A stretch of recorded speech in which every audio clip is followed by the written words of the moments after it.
आपका हमारे channel maths by L N Gupta sir में स्वागत है। बच्चों, आज मैं आपको हाई स्कूल का एक महत्वपूर्ण चैप्टर 1 रियल नंबर्स वास्तविक संख्याएं, इसके बारे में मैं आपको बताऊंगा। बच्चों, ये 10th क्लास के लिए बहुत ही इंपॉर्टेंट चैप्टर है। तो आइए हम लोग देखते हैं वास्तविक संख्याएं क्या होती हैं। तो बच्चों, वास्तविक संख्याएं वे संख्याएं होती हैं, मैथ्स में जिन भी संख्याओं के बारे में हम लोग पढ़ते हैं, देखते हैं, वो सभी क्या हैं, वास्तविक संख्याएं हैं। उसी के बारे में मैंने लिखा है, मैथ्स में आप जो भी नंबर्स संख्याएं देख रहे हैं वह सभी वास्तविक संख्याएं हैं। अब वास्तविक संख्याएं दो प्रकार की होती हैं। कितने प्रकार की होती हैं? दो प्रकार की। इससे पहले इसके एग्जाम्पल देख लेते हैं। जैसे 5 है, -7 है, 5/2 है, √7 है, 3.8 है, -1 है, 1 है, 3√2/5 है। ये सभी क्या है बच्चों? वास्तविक संख्याएं हैं। अब अगर हम वास्तविक संख्याओं को देखें तो इनको दो भागों में डिवाइड किया जाता है। एक आपका हो गया परिमेय संख्या और एक हो गया आपका अपरिमेय संख्या। अब परिमेय संख्याओं की अगर हम लोग बात करें बच्चों, तो जैसे 5, -7, -5/2, -1, 1, ये सब क्या है बच्चों? परिमेय संख्याएं हैं। अपरिमेय संख्याओं की अगर हम लोग बात कर लें तो √2, √3, √5, ये सब क्या है आपकी बच्चों? √2 और √3 ये आपकी क्या है बच्चों? अपरिमेय संख्याएं। क्लियर?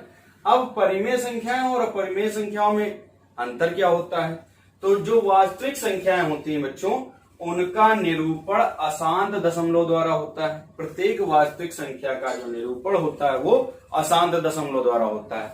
अगर यही निरूपण आवर्ती हो, बार बार उसका क्या हो, पुनरावृत्ति हो, तो वो क्या कहलाएगी? परिमेय संख्या कहलाएगी। अगर यही अशांत दशमलव का निरूपण अनावर्ती हो, बार बार चेंज होता रहता हो, तो वो क्या कहलाएगी? अपरिमेय संख्या। तो ये बात आपकी समझ में आई, परिमेय संख्या और अपरिमेय संख्या। खैर, आगे अगर हम और इनको बांटना चाहें तो परिमेय संख्याओं को, तो इसमें पूर्णांक संख्याएं आ जाएंगी। जैसे 5 है, 7 है, -1 है, ये सब क्या हो जाएंगी? पूर्णांक संख्याएं। भिन्न संख्याएं 5/2, 1/2, 3/2, जैसे ऐसी भिन्न संख्याएं हो जाएंगी। ठीक है बच्चों? अब अगर पूर्णांक संख्याओं को देखा जाए तो इनको 3 तरीके से बांटा जा सकता है। धन पूर्णांक यानी 1, 2, 3 शून्य, शून्य में शून्य ही आएगा। ऋण पूर्णांक मतलब -1, -2, -3 एटसेट्रा एटसेट्रा। तो इस तरीके से मैंने आपको बताया बच्चों की वास्तविक संख्याएं क्या होती। मेन आपके लिए जानना क्या था? वास्तविक संख्याएं। तो मैथ्स में आप जो भी नंबर संख्याएं देख रहे हैं वह सभी क्या हैं? वास्तविक संख्याएं हैं। इसके बारे में डिस्क्रिप्शन मैंने आपको बताया है, संभवतः आपकी समझ में आ गया होगा। आप लोग इसका स्क्रीनशॉट ले सकते हैं। क्लियर? आगे देखते हैं हम लोग। बच्चों, हम लोग देखते हैं इस चैप्टर में यूक्लिड्स डिवीजन लेम्मा, यूक्लिड विभाजन प्रमेयिका। ये क्या होती है इसके बारे में हम लोग जानते हैं। ठीक है? तो देखिए, if A and B are two positive integers, यदि ए और बी कोई धन पूर्णांक है, and unique number Q and R, then they must satisfy the condition A equal to B Q plus R. यदि ए और बी कोई धन पूर्णांक है तथा क्यू और आर कोई अद्वितीय संख्याएं हैं, तब ये एक condition A equal to B Q plus R को जरूर सेटिस्फाइड करेंगे, संतुष्ट करेंगे। Where R is lies between 0 and B, means R का मान 0 से बड़ा होगा या फिर बराबर भी हो सकता है, लेकिन B से क्या होगा? कम होगा। अब हम इस चीज को समझते हैं। देखिए, मान लिया A क्या है? हमारा डिविडेंड है, भाज्य है। ठीक, इसको हम B से क्या करते हैं? विभाजित करते हैं, भाग दे रहे हैं, तो B यहां हमारा क्या हो जाएगा? डिवीजर हो जाएगा, भाजक हो जाएगा। ठीक है? तो B से जब हमने A को भाग दिया तो ये कितनी बार आया? हमने मान लिया Q बार इसको लगाया, तो ये Q हमारा क्या हो गया? कोशिएंट हो गया, यानी हम इसे क्या कहेंगे? भागफल। और R अगर बचा तो R ये क्या है? हमारा रिमाइंडर है। इसको अगर हम मिला के बनाएं तो इसका मतलब ये है dividend equal to divisor into quotient plus remainder, या फिर इसे ही हम क्या कहते हैं? Is called Euclid division lemma, अर्थात भाज्य बराबर भाजक गुणे भागफल प्लस शेषफल। और ये चीज तो हम लोग बचपन से पढ़ते आ रहे हैं बच्चों, ठीक है। क्या? भाज्य बराबर भाजक गुणे भागफल प्लस शेषफल। और यही हमारी क्या है? यूक्लिड विभाजन प्रमेयिका है। बात समझ में आई? इसमें कुछ नया नहीं है, ठीक है। आइए हम इसको समझते हैं एक एग्जाम्पल द्वारा। जैसे हम सपोज दैट 2 से 5 को डिवाइड कर रहे हैं, ठीक है। तो 2 2 जा क्या हो गया बच्चों? 4 1, ठीक। अब देखिए a equal to B Q plus Q R को ये सेटिस्फाइड करना चाहिए, ठीक है। अब यहाँ a क्या है आपका? a इक्वल टू 5 है बच्चों, ठीक है। b आपका क्या है? b इक्वल टू क्या है? 2 है। q इक्वल टू क्या है? 2 है। r इक्वल टू क्या है? 1 है। क्लियर? अब देखिए इस इक्वेशन में इसको हम सेटिस्फाइड करते हैं। a इक्वल टू क्या होना चाहिए? बी क्यू प्लस क्या होना चाहिए? r। तो a आपका कितना है? 5, b क्या है? 2 है, q क्या है? 2 है, r कितना है? 1। 5 इक्वल टू 2 2 जा 4 प्लस 1 कितना हो गया? 5, यानी 5 equal to 5 where LHS equal to RHS। Means क्या हुआ? दोनों पक्ष इसके क्या आ गए? बराबर आ गए। बात समझ में आई? इसीलिए इस प्रमेय को बताया गया है कि ये a equal to B Q plus R को क्या करेगी? इस कंडीशन को संतुष्ट करेगी। ये आपकी यूक्लिड विभाजन प्रमेयिका हो गई। अच्छा, इसका क्या मतलब है? r is lies between 0 and b। इसका मतलब ये है कि जो रिमाइंडर है, ठीक, ये 0 भी हो सकता है या फिर 0 से क्या हो सकता है? बड़ा हो सकता है, ठीक।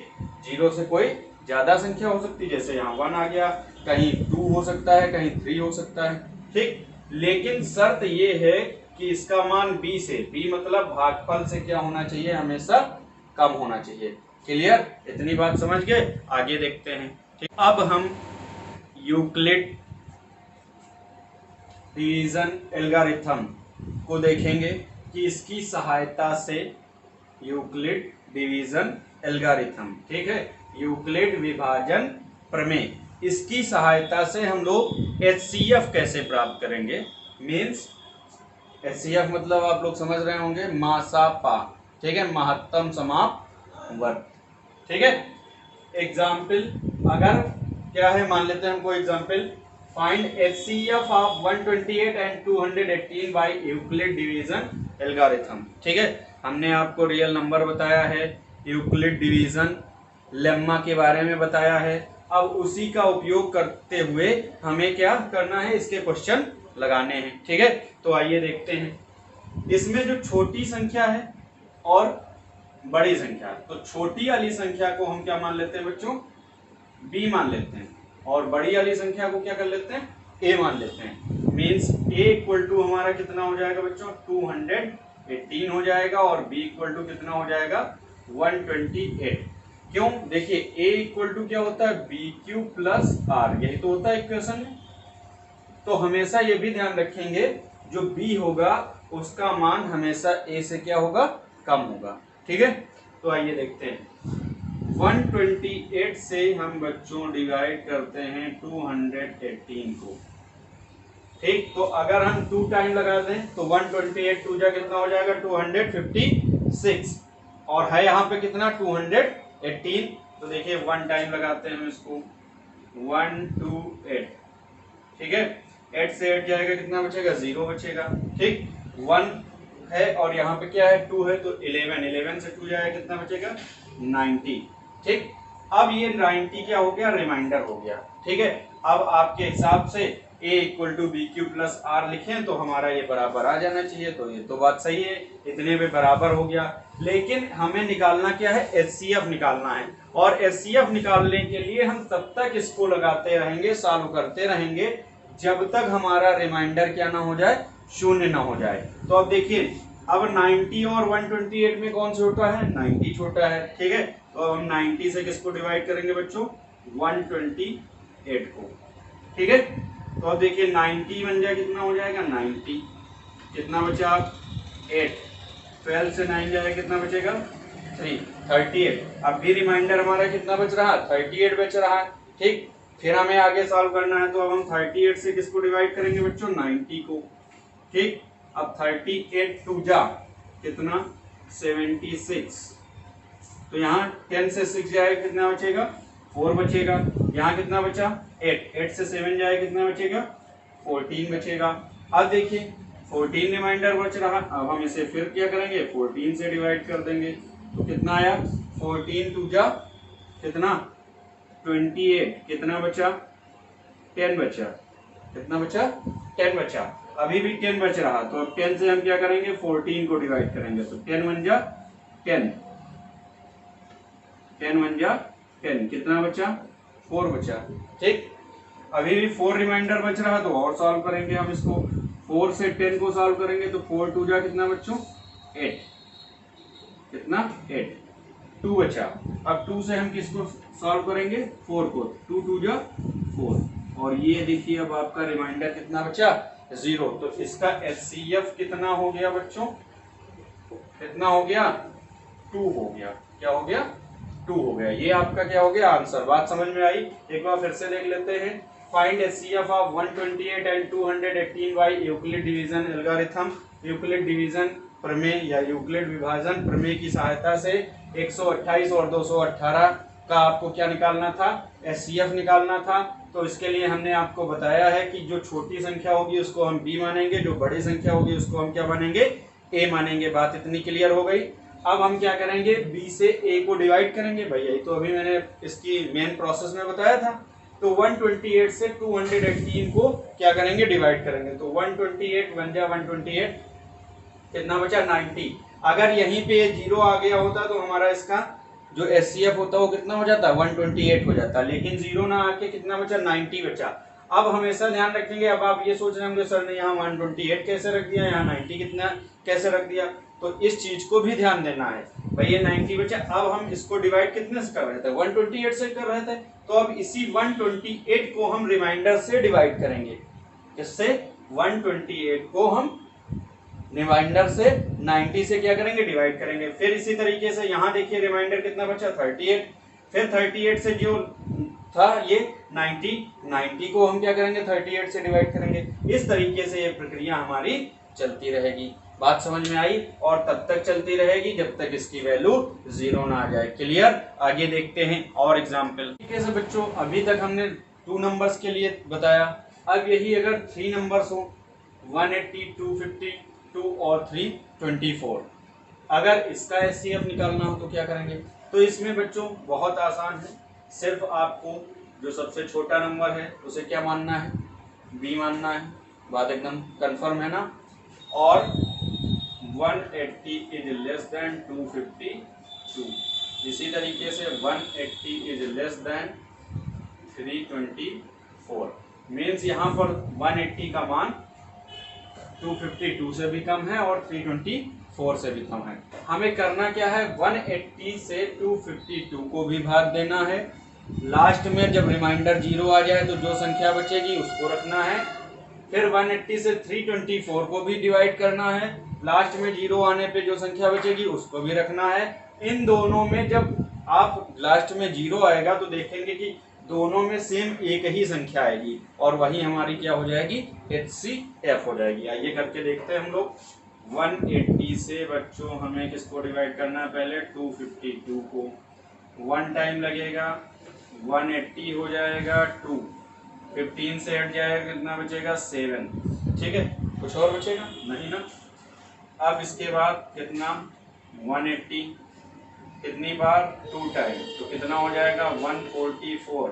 10 से 4 जाएगा बच्चों, कितना बचेगा 6। यहाँ कितना बचा 7, 7 से 4 जाएगा कितना बचेगा 36। अब 36 से 72 को डिवाइड करेंगे तो कितनी बार डिवाइड हो जाएगा 2 टाइम्स में। ये रिमाइंडर कितना आ गया आपका 0 आ गया, यानी कि यहाँ पर हमारे पास क्या आया 36 आया। अब यहाँ भी देखते हैं हम लोग 180 से किसको डिवाइड करेंगे 324 को, तो कितनी बार 2 टाइम्स तो लग नहीं सकता क्योंकि 182 जा कितना हो जाएगा 360 हो जाएगा, तो 1 टाइम। ठीक है, तो ये कितना बचा 180। अब 4 से 0 जाएगा बच्चों, कितना बचेगा 4। 12 से 8 जाएगा, कितना बचेगा 12 से 8 जाएगा, कितना बचेगा 4 बचेगा। अब यहाँ कितना बचा 2, 2 से 1 जाएगा, कितना बचेगा 1। ठीक है, अब इससे हम किसको डिवाइड करेंगे 180 को डिवाइड करेंगे। ठीक है, अब कितनी बार लगेगा 1 टाइम लगेगा, तो ये कितना हो जाएगा 144। 10 से 4 जाएगा, कितना बचेगा 6। यहाँ कितना बचा 7, 7 से 4 जाएगा 3, कितना 144। 144 कितनी बार लगेगा 4 टाइम, कितनी बार लगेगा 4 टाइम, तो ये कितना हो जाएगा 4 टाइम में 144, यानी रिमाइंडर यहाँ कितना हो गया 0। अब देखिए यहाँ भी 36 मिला, यहाँ भी 36 मिला, दोनों में एक सेम संख्या मिली, यहाँ भी 36 और यहाँ भी 36, तभी तो 0 आ रहा है। तो इसका HCF कितना हो जाएगा बच्चों 36 हो जाएगा। बात आपकी समझ में आई। अभी तक 2 नंबर्स था तो हमने आपको बताया कैसे होगा, अगर 3 नंबर्स हो जाएं तो आपको पता हो गया कि कैसे इसका HCF निकलेगा। आज के लिए इतना ही, मिलते हैं नेक्स्ट वीडियो।